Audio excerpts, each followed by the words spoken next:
your experiences, because nobody can strip you of those things. It's what you know, and it's what we know that actually dictates what we're afraid of, and that's why there's fear of the unknown. So you tackle those two things. You manage as many unknown things as you can. The rest that you can't, you gotta leave it up to faith in yourself, faith in your resources, set up a support system, faith in a podcast like this that is willing to help. Yep. That's where we're going with this platform. Try to take the fear and doubt a little bit off the shoulders of future entrepreneurs.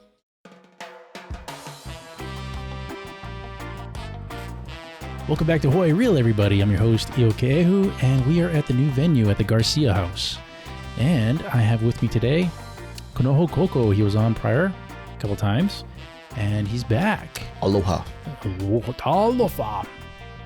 But if you haven't yet, if you're watching this on YouTube, please do us a favor to help out this podcast grow. It's super easy. Just hit that subscribe button, and it will just help the podcast grow. And if you only like listening to the audio versions of the podcast, you can listen to it on Spotify, iHeartRadio, Apple Podcasts, Google Podcasts, and directly on the website, hawaiirealpodcast.com. And if you'd like to be a guest in the future episode, please reach out, email me, hawaiirealpodcast@gmail.com. All right, so today I wanted to bring on Kanoho again. Why? Because I wanted to talk about, and we've had these discussions off camera, kind of going back and forth. But one of the things that we always kind of touch on is overcoming fear and doubt with regards to either starting something, changing your life, what have you, you know. And I know you've gotten over that a number of times in the past, right, Cole? Absolutely. Yep. Absolutely. I think it's a natural part, you know, not only as an entrepreneur or, a business owner, I think in life in general, right? Right. Facing our fears or the doubts that we have in our own abilities or even our situation, especially now when we're in this place of such uncertainty with the pandemic and whatnot. I think fear has become a part of everybody's existence in a different way, shape, or form. But yeah, so when it's hard enough already to consider like starting a new business or like reaching out or venturing or making a drastic change when things are normal. Mm-hmm. But then that fear gets magnified in a time like this. Pandemic's upon us. You know, we've never seen anything like this in our generation. So when you're looking at drastic change, that fear can be stricken. It can be paralyzing. I remember in my youth being like, I think college time. I think it was in one of my psychology classes in college.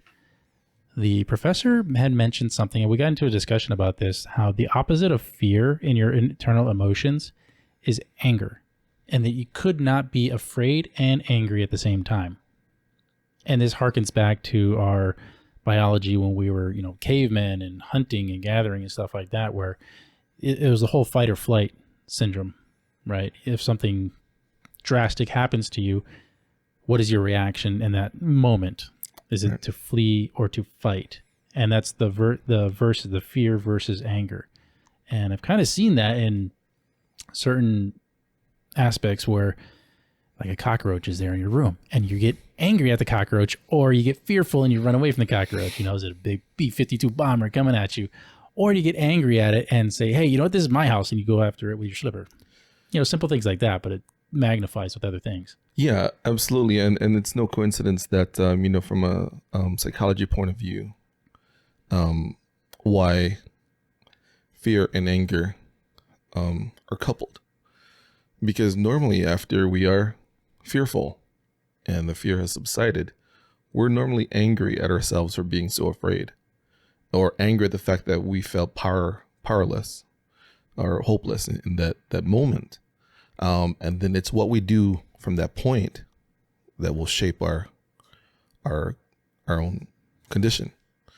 So it's important to recognize, I think, the moment that fear sets in, and then how you react or respond to it. Like you said, flight or fight. It's true, but then the aftermath too. That's where, for me personally, I think that's where the real lessons come into play. When you get a chance to analyze what is it you were fearful of, what you could have done, what was irrational, what was rational. And honestly, if you take that model and stamp a template out of it, you can use that to address anything in your life, whether it be a fear of the roach in the room, fear of death, fear of anything, fear of failure, especially. Then you can start to reconstruct your mindset, and not to a point where you're going to be fearless. Fear is a very important part for survival. No, definitely need fear. Yeah, and it's also a very powerful feeling. So I think in my line of work, I should say, harnessing that power is important. Redirecting that energy is important, because that's where you will find how far you can truly go. And fear, if we take a different perspective on it and just consider it as just hurdles, some hurdles more death defying than others, taller than others, maybe bigger, or if we just translate to obstacles and what each obstacle presents as like a fear for you. What are you afraid of? And it can all be managed. Yeah, there's a solution. There's a solution out there. But yeah, so I'm glad we're talking about that, because I think a lot of people right now are at home fearful, worried, concerned about what is tomorrow going to look like. And we talked about that briefly, in regards to like the state as a whole, looking at the economy. For myself, I haven't truly felt a real confident conversation regarding how we're going to replace the income that the state is losing through the lack of tourism. Mm-hmm. We haven't had the conversation yet. And so I'm fearful, because if it's not addressed, then things like, new Senate bills will be passed, like SB 56, which is imposing like a higher income tax. Right. 16% income tax on. So what we just found out when I did our taxes, that it was households that earn $200,000 or more, which in Hawaii is a lot of people. Yeah. I thought it was going to be just individuals that earn $200,000 or more. Mm-hmm. But no, they're saying, no, it's a household that earns that much. I'm like, that doesn't make sense. Well, because we touched on it briefly too, where the single family home price right now is at like $900,000. Right. On the last episode. Yeah. And so to keep a house like that, your household income should be at least, that sweet spot of like 100 to 200,000. Right. And so that's majority of many homeowners here. And especially the small business owner, who, small business wise, the income that they claim it as personal income, as a sole proprietor or however they have it set up. That business income is actually looked as or filed as, personal income. Right. And that's 16% that's going to come right off of that. Yeah. No, that's one of those things that I feel like it's a knee-jerk reaction to the fear that we talked about. Right. Like they're afraid about what could potentially happen without the money, without the income coming in. Mm-hmm. And they're just jumping to unreasonable conclusions, which in the case of the cockroach in your room, an unreasonable conclusion would be run out of the room. It's like, It's a cockroach. Why are you running from that? Yeah. Yeah. And so it's important to understand, the decisions that are made out of fear, which has shaped our culture. Yeah. Right. For ages, ever since the inception of fear. Certainly. It's dictated how we react to everything, especially to change. So with that being said, it's a good thing to address it, look at it, stare it right in its eyes, and understand it entirely. Because I think a lot of fear stems from not having the appropriate amount of understanding of the situation or the potential outcome. So it's the uncertainty that dictates, how fearful you rightfully can tell yourself, like, oh, this is beyond me. But yeah, so now we're looking at this. And somebody who is trying to find maybe a primary or secondary income stream is now looking at the potential of 16% coming off the top. Did I say that correctly? I think so. Yeah. Makes sense. Yeah. Yeah. So it needs to it needs to be clarified in terms of what is it that I'm afraid of, as opposed to how difficult something is to do. Mm-hmm. I think too often the difficulty dictates the fear, and so it's actually used incorrectly. It's like, oh, that's so hard for me to do, I can't do it, so I'm afraid to try. Those are two different things. Yeah. That's a really, really good point. I think so. When I hear that, I kind of think of, why are some people afraid of things and other people are not afraid of those things? Like, why are some people afraid of rats, or why are some people afraid of heights and other people are not? right.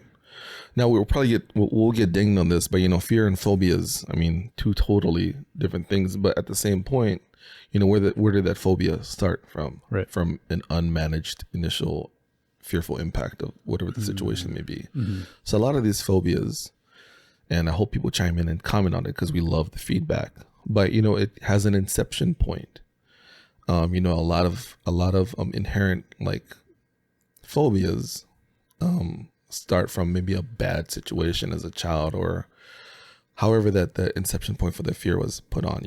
But we could make the same argument that is holding people down as an adult today to move forward with their dreams, their goals, their aspirations. Yeah. Somewhere along the line, something happened to them, or they were told something, and that created this phobia around not spreading their wings and not going beyond what just a simple 40-hour work week, work for someone else kind of job.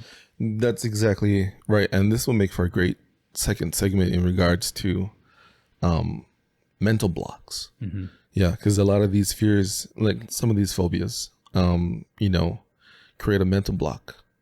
And it is, if we don't have the chance, or if we don't have the opportunity or even the courage to try and overcome it, it's going to shape everything you do.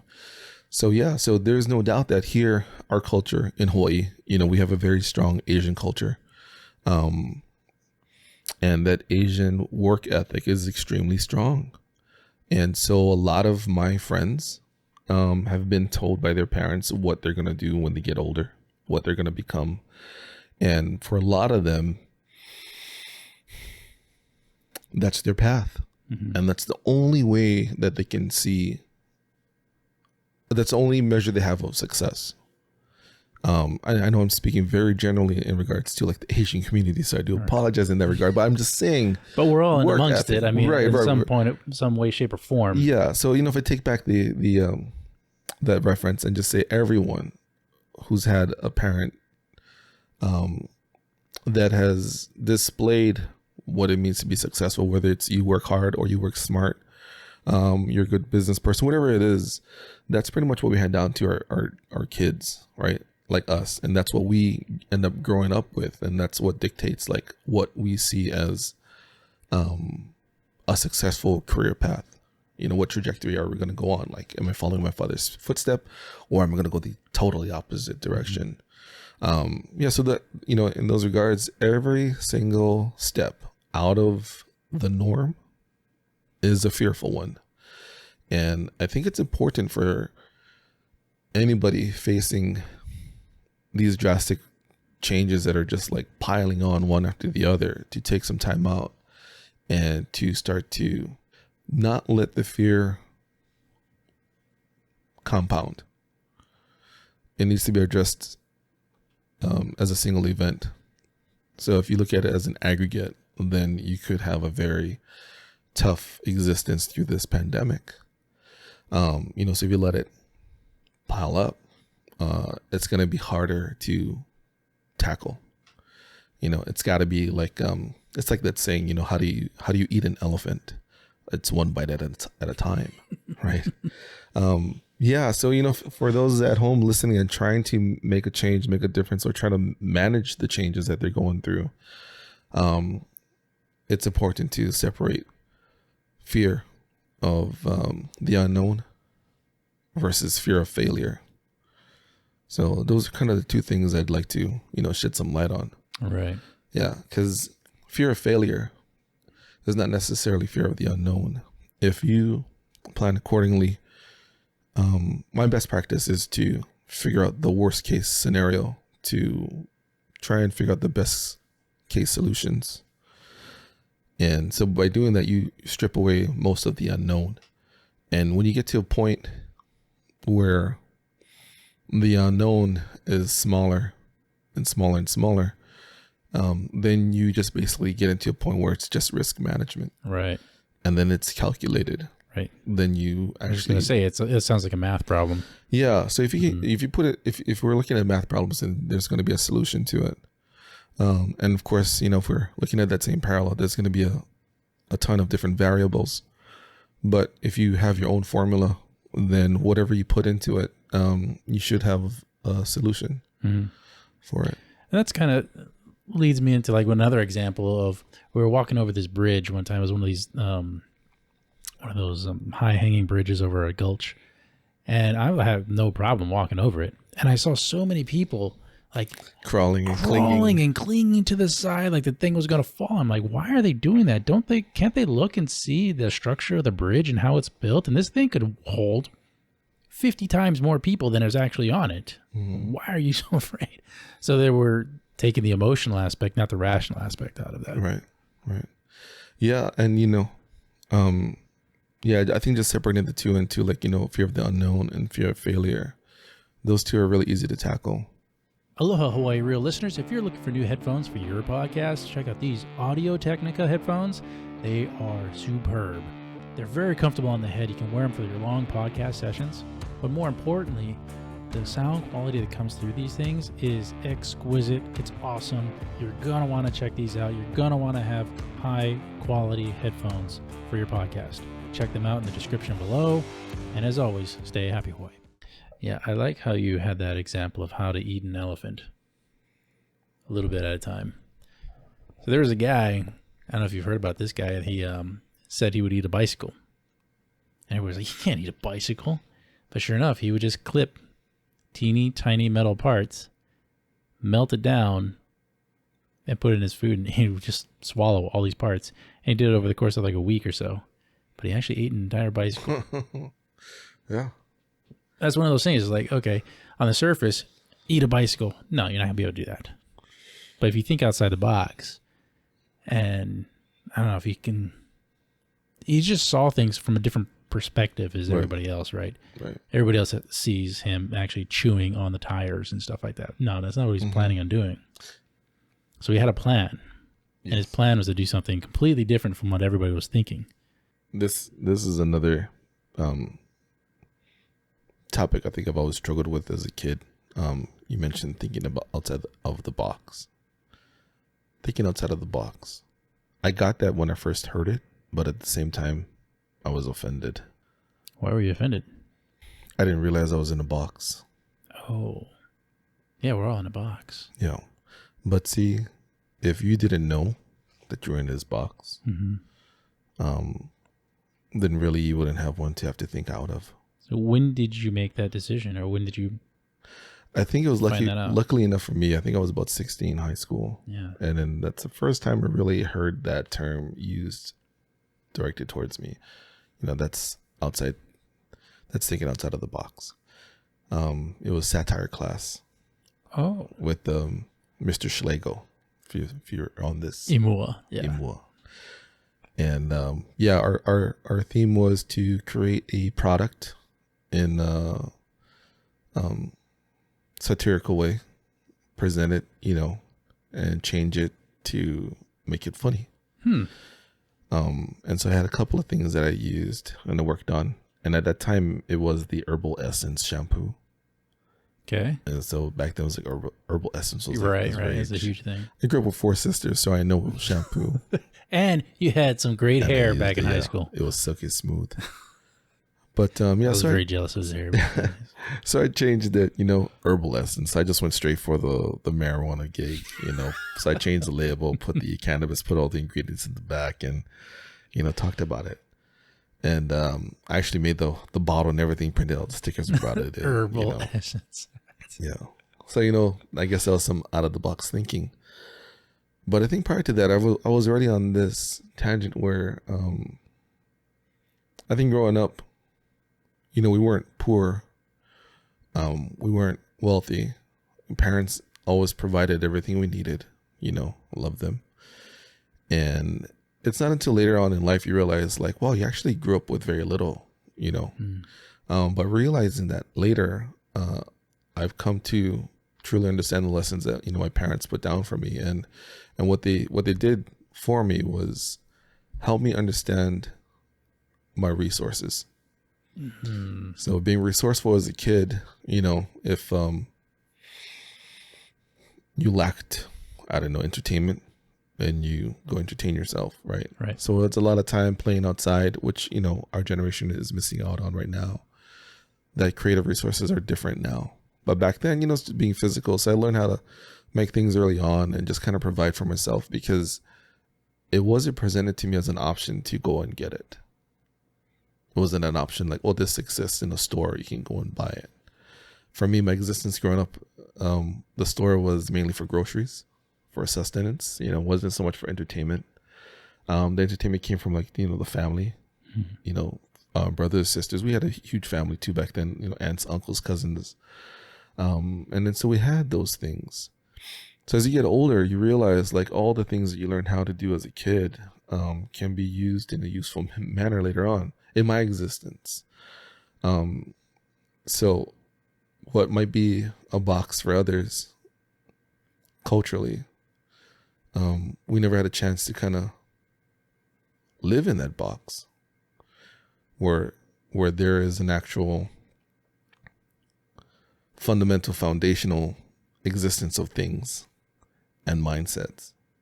So you're saying your household was more, you just grew up living outside the box as a normal state. Right. So we always had to think of ways to, we always needed to find solutions. So you're always being creative. Right. Creative creative out of solving. necessity, as I look back on it now. Right. So my parents were farmers. They worked really hard, and they were one of the first farmers locally here to effectively produce commercialized basil and herbs.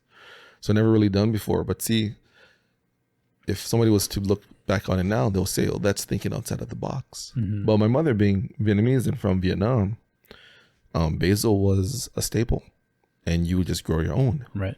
So if you take that culturally acceptable existence, bring it here, and you just do as what you've done before, that box actually never existed. Right. So it's not thinking out, for her, it's not thinking outside the box. Right. It's existing. But it's creating solution that people in another place are seeing as, oh yeah, that's outside the box.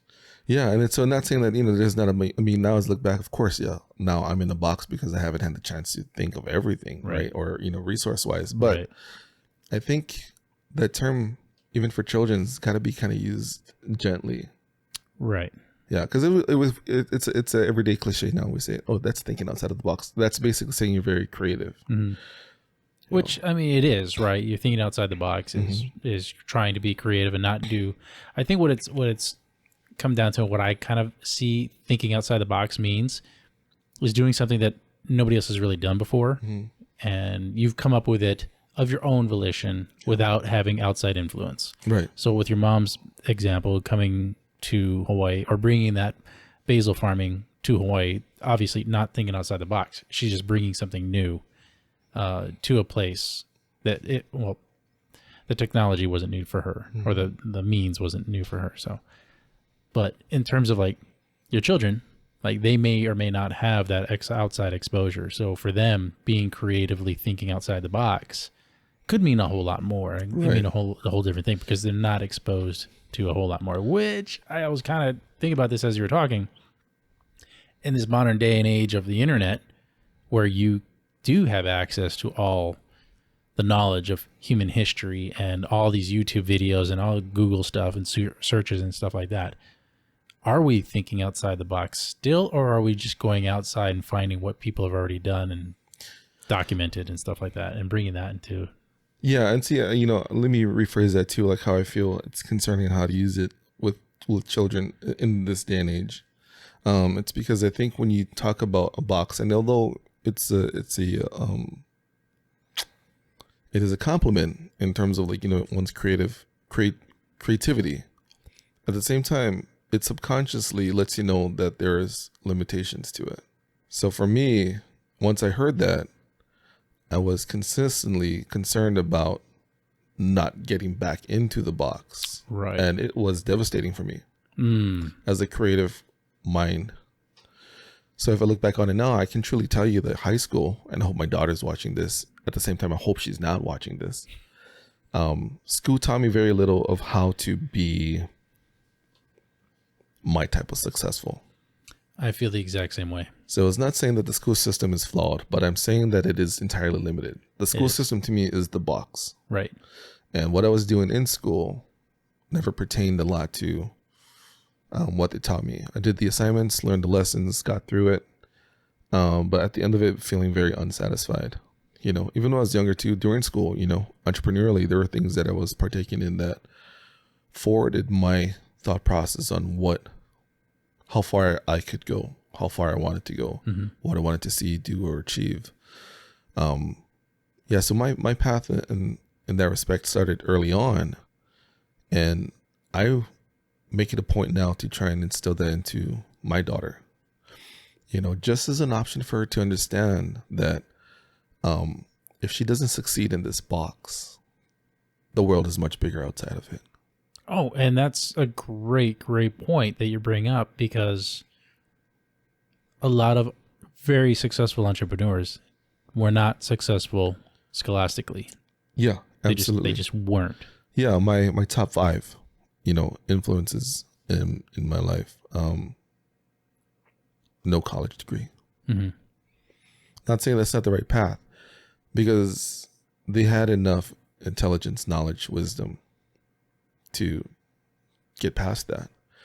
So when you're looking at, you know, what is it truly like to be successful, you really need to, if we're talking about boxes, you really need to design your own box first and foremost.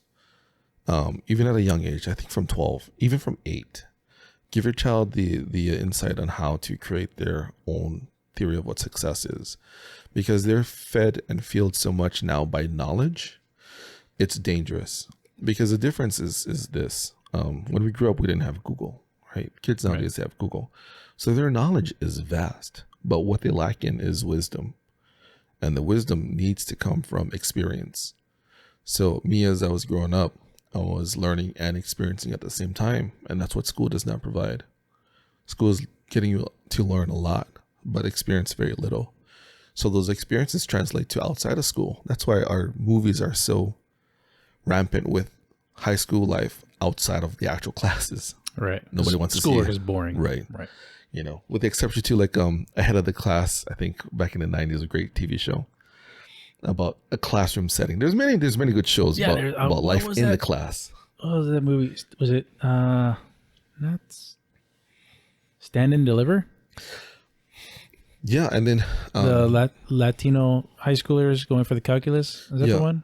That was one, and then Dangerous Minds. You know, yeah. So there's a lot of good movies, but look how big the statement is when those movies are made, right? Because there's more movies made about life outside of school. So why is that? That's because a culture that's a culture that's unknown. That's a culture that's interesting. That's a culture where we actually see real growth. Not necessarily in the classroom where you're sitting down, listening to the lectures, doing homework and stuff like that. Yeah. And then so now even more so as we transition into distance learning, thankfully our youth, they're accustomed to looking at a screen. So we had that in spades when we switched over to this like distance learning. But being separated socially, physically, you know, not being able to read body language, you know, those things that we took for granted, it's going to impact the generations to come, you know, if it's not already. Yeah, you know, so going back to like, where does the success mindset come from? I think people put it wrong where the success mindset means like, I got to be thinking about making moves and making money all the time. And it's not that. Right. Success is understanding your own worth. If you understand your own worth, then you build your own wealth, whatever amount that is, whatever that translates into. Success is truly understanding your own capabilities or your inabilities, and then, you know, reaching out and achieving those things.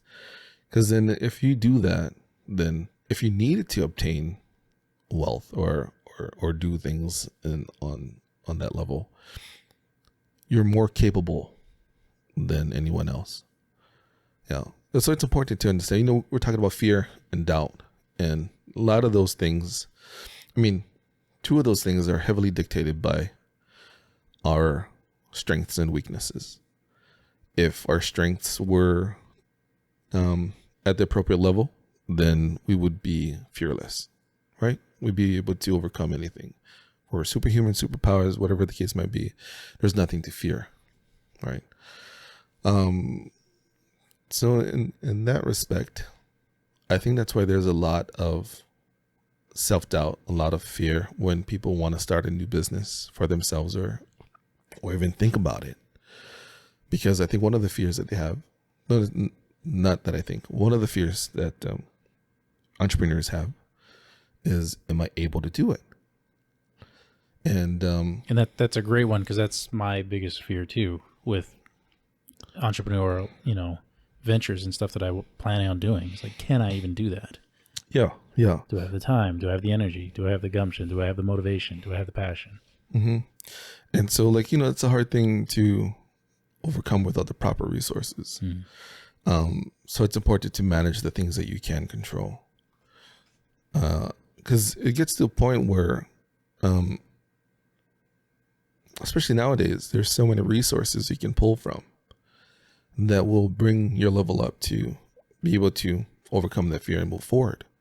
So I'm hoping that this platform would be one of them for a lot of people out there who just kind of want to get started.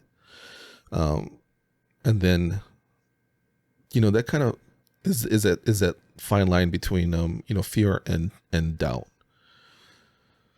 Right. So in your own mind, what's the difference between the two, between fear and doubt? I think fear has you running away from something. Doubt has you not starting or moving towards something. I feel the same way. I feel doubt is just, you questioning your own ability. Right. You're not necessarily afraid to do something. You don't think that you're going to be successful doing it. Yeah. Like going to the gym. You don't think you're going to be successful going to the gym all the time and being actually healthy or getting stronger. So you don't go. You just don't start going. So that's the doubt part. You're not afraid to go to the gym. And that's what I feel like, I try to explain to anybody that comes for assistance or help. Mm-hmm.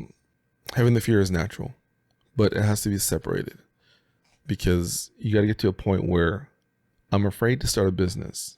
Why? Because I doubt I can achieve what I want to.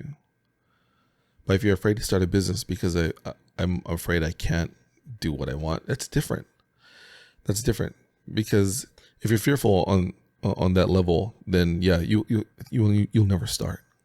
You'll be too paralyzed to even move. So you gotta separate that. All right. And I don't even know if anger comes into that. Like, are you so angry with your current life that you're no longer afraid of starting something? Yeah. And, we talked about it early on where, anger is kind of a natural response to you being fearful after the fact, because it's like, why was I so afraid? Right. And so that is actually the first thing people say when they hit their first benchmark of success. Why didn't I start earlier? Mm-hmm. Why I should have started sooner. I'm so mad at myself because all I needed to do was start. Or even worse, I can't believe I didn't do that. And now you're watching TV and this product hits an infomercial and you're like, I made that. That was my idea. Don't be that person.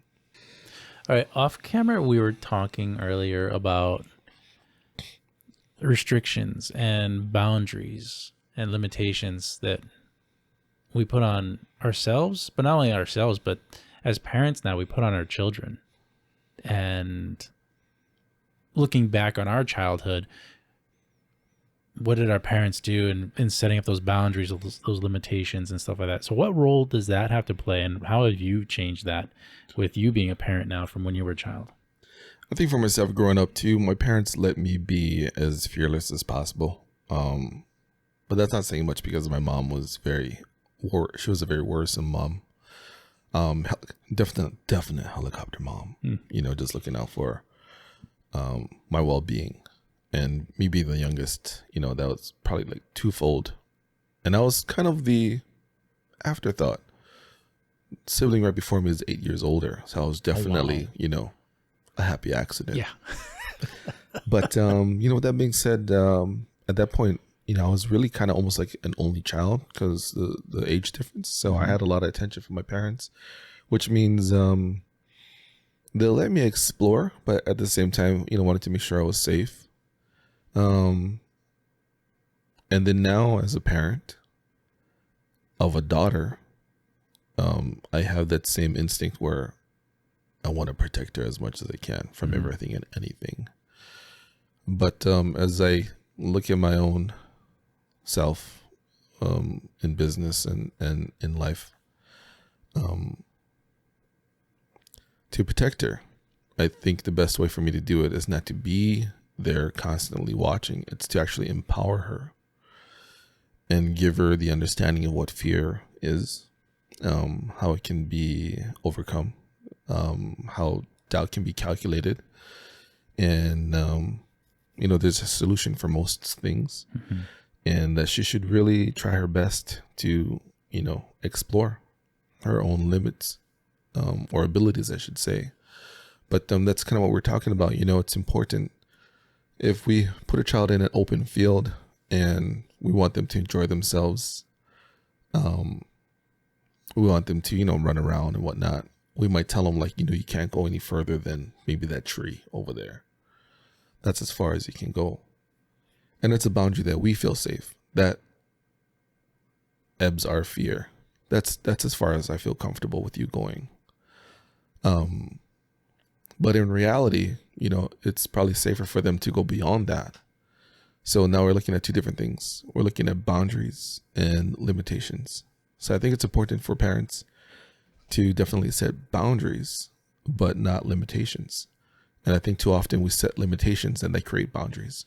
Yeah, because it's so hard, especially nowadays with, kidnappings and stuff like that. Yeah. It's like, well, no, I don't want my child to go very far from the house. Right. Case in point, my kids don't ride bikes around the neighborhood because I feel it's not safe. Whereas when I was a kid, we were living in the Philippines and my parents would let me ride my bike around the neighborhood in the Philippines. It's like crazy people driving. Yeah. I was allowed to do that, whereas now I don't allow my own sons to do the same thing. Granted, the neighborhood we live in is, not the best for riding bikes, but yeah, and I think because the dangers of our current culture is exponentially higher than what it was. Generationally speaking, it gets worse and worse, so to speak. Crime was, that's kind of what they say, but see, I feel that way, and I think when this goes back to the fear, where's the evidence of that? Right. Like, where are the kids getting hit on bicycles? Right. In my line of work, I would see that happen or not see it happen, and I can tell you, I didn't see it. But do you not see kids getting hit on bicycles that often because they're just not out there on bicycles anymore? Well, I think it's twofold because yes, that could be correct, but also, and this is totally for another time and place, but media, right? Because you said I haven't seen, I haven't heard, I don't know. So as far as we're concerned, if we don't see it, then does it truly exist? So that's the problem with crime, right? It doesn't affect us until it affects us, right? So then our level of worry and fear just goes through the roof because we're trying to manage everything. But that's what I've come to realize is that there's only so many things I can truly worry about and control.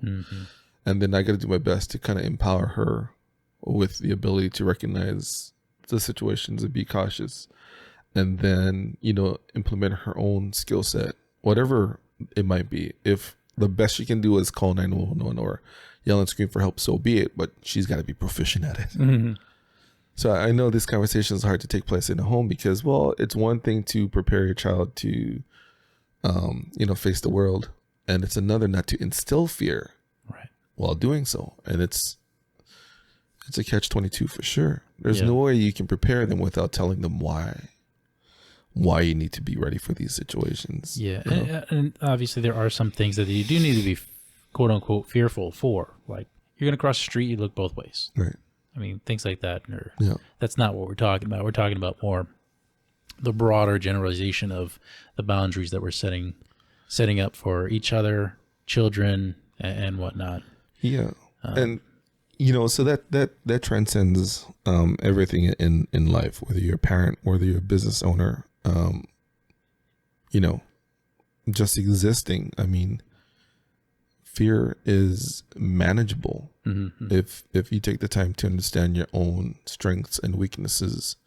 Then you know where you need to fill the gaps. And nowadays there's a lot of technology that allow us to get over that. Security systems, all these things. Then you get to a point where, is this like false? Is this a false sense of confidence? I got the cameras on, I feel fine. Kid can go play outside. So you got to kind of gauge, like, how much of it you're gonna be able to sleep with at night. At what levels. So I think that's the other part that we'll never be able to truly understand, is the level of fear one's truly experiencing. My wife, deathly afraid of roaches. deathly afraid of roaches. Tell your wife, stop being afraid of them, be angry at them, and just turn the tables on the roaches. No, that's true, right? Harnessing that power of anger is like, I'm so mad at you for making me so afraid. No, and I noticed that when I was, my oldest son was about 1 or 2 years old, and I kind of molded him and taught him to be afraid of the cockroaches in the house, and not to be fearful and run away and come screaming to mommy or daddy that there's a cockroach. It's like, no, whose house is this? Right. Is this the cockroach's house, or is this our house? No. My house. Is this cockroach's room or your room? My room. Who belongs here? I do. Does he belong here? No. What are you going to do? Get the slipper.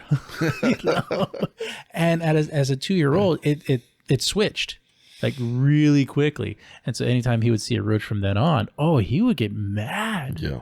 And he'd go run, find a slipper or a shoe and chase that thing. Mm-hmm. And it was the fight or flight syndrome right there. And we just having a discussion and talking to him and showing him what maybe he is capable of thinking. Boom. And he was able to do something different. And I think as adults, that conversation can still be had, not necessarily for roaches, but for self-empowerment. Yeah.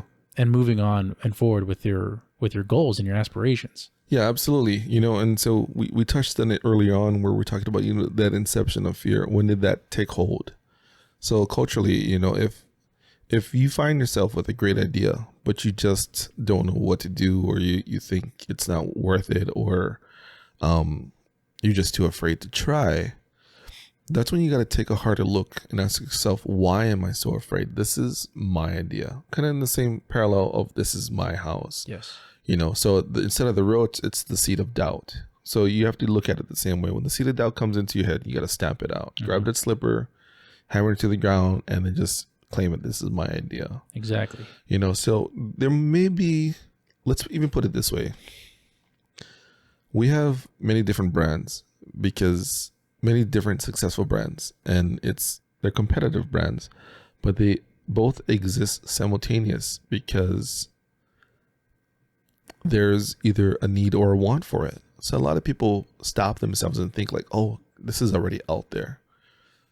Yeah, it's true. But what if what you do with it is going to make the difference? It's like HIC and TNC. Yeah. It's like you get two very similar surf brands making very similar products, slightly different, but same idea, same local culture. Coke and Pepsi. Right. Coke and Pepsi. Existing in the same world, selling to the same market. So you have to take a hard look. If you're afraid and you don't start, there's something that's actually holding you back. Right. There shouldn't be anything really. If we can get entrepreneurs, or even just people with ideas, with even just the inkling to think outside of this box, then fear is the first thing that they need to overcome. Mm-hmm. And some majority of it is fear of being made a fool of. That's definitely in the top 5. Fear of failure, that's up there. Fear of the financial investment, that's like honestly, that's like the lowest. That's one of the lower ones in being fearful. Fear of change is definitely a very paralyzing one for many. And then fear of the unknown, so there's just a handful. I can go on for another 5 or so, but those definitely round out majority of why people don't start, really digging deep and finding their aspirations. And there's things that sum out that culture too. If it's not broke, why fix it? If somebody has a nice full-time job, paying the bills, everybody's happy, nice comfortable life, then why reach out for anything more? Right. And that's a limitation. That's a limitation that we put on ourselves. And I can tell you right now, if you're listening to this and you are dreading going to work on a Monday, and you're dreading that week work or the work week, and you're loving Fridays and Friday afternoons when you get to leave and you have a weekend, you're in the wrong job. Like, you're doing the wrong thing with your life. And that hopefully can push you towards empowering yourself and becoming more aspirational of what you could become and what you should be doing with your life instead of going to that job that you hate. Yeah. Because at the end of the day, the one thing you can't get back is time. Right. So if you're spending your time being unhappy, there's something definitely wrong with that. And I've been there. I think we've all been there. And I think I was there when I was in high school, thinking like, what am I doing here? We were all there a little bit in high school, and then if you want to put success in a box, I think that's fine to do, but don't put yourself and your creativity in a box. Right. Go ahead and make a checkbox for what you think successful is. Put a $sign on it, get there, achieve it. And if you're happy, then be content with it. But at the same time, if you actually spend the amount of energy going to a job that you don't like, on something that you do like, you'd be richer. You'd be happier. Yeah. You'd live a better life. And that's what I mean by, true richness and true wealth. Right. It transcends the $signs. But going back to this kind of, if we're rounding out this conversation, fear and doubt, they exist. That's what shapes our existence. That's proven instincts for survival. We need fear to stay alive, but at the same time, if we let fear dictate anything else other than our survival, then it's actually misplaced, absolutely. So you really shouldn't be fearful about starting a business. There's no fear in it. There might be a handful of doubt, but if you look at it that way, then doubt is easy to overcome. Because it's 50-50, right? Do I or do I not? Fear is like, I'm never going to try it. Yeah. So we got to get out of that mindset. Right. And then for me too, and I can touch on this, self-awareness means many different things to different people. But if you basically what I'm trying to say is that you need a foundation to build off of. So if you're fearful, a lot of times you may not have this foundation in place. Fundamentally, foundations, what I'm talking about is going to be your aspirations and your passions and the things that get you up in the morning. You need to have these pillars that hold you up and then build on top of that. So whatever aspirations you have, regardless of, it's got to be in your own measure, never against something else or someone else. Your aspirations are your own. Because if you start measuring, then those actually become goals. If you have someplace you want to go with your aspirations, and then there's a lot of things you can compare against that. But you set up this foundation of who you are, what you want to be, what you want to do, where you feel happy spending your time, then everything can be built on top of that. And in regards to that, for me personally, having an anchor of faith has truly helped, because being fearful in life is really irrational. It is, because at the end of the day, we all can't escape the inevitable outcome. We are all gonna expire. Yeah. Sooner or later. So with that being said, it's what you do now that is gonna count. So for me, when I think about fear and anger, those two definitely exist, but the only thing that can truly counteract fear is faith. So if you have fear of the unknown, the only thing you have left is faith. Mm-hmm. Faith on whether it be on your own abilities, on a higher power. For me, it's in God. and just the faith in your experiences, because nobody can strip you of those things. It's what you know, and it's what we know that actually dictates what we're afraid of, and that's why there's fear of the unknown. So you tackle those two things. You manage as many unknown things as you can. The rest that you can't, you got to leave it up to faith in yourself, faith in your resources, set up a support system, faith in a podcast like this that is willing to help. Yep. That's where we're going with this platform. Try to take the fear and doubt a little bit off the shoulders of future entrepreneurs. Yeah, and if we can just do it for one person, then we've done our job. Yeah. All right, Kanoho, it's been great. It's been very inspiring, very enlightening, as always. I want to thank you for coming back on the show. Yeah, thank you for having me. Yeah. Thank you. Appreciate it. I'm learning a lot. So am I, and I'm learning a lot from just talking and putting myself out there to the world. So yeah, very, very fearlessly. Yeah, no fear.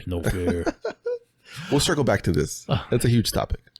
All right, everybody. Thank you for joining us. This has been great. And as always, stay happy Hawaii. He waved. He didn't throw shakas. I threw one.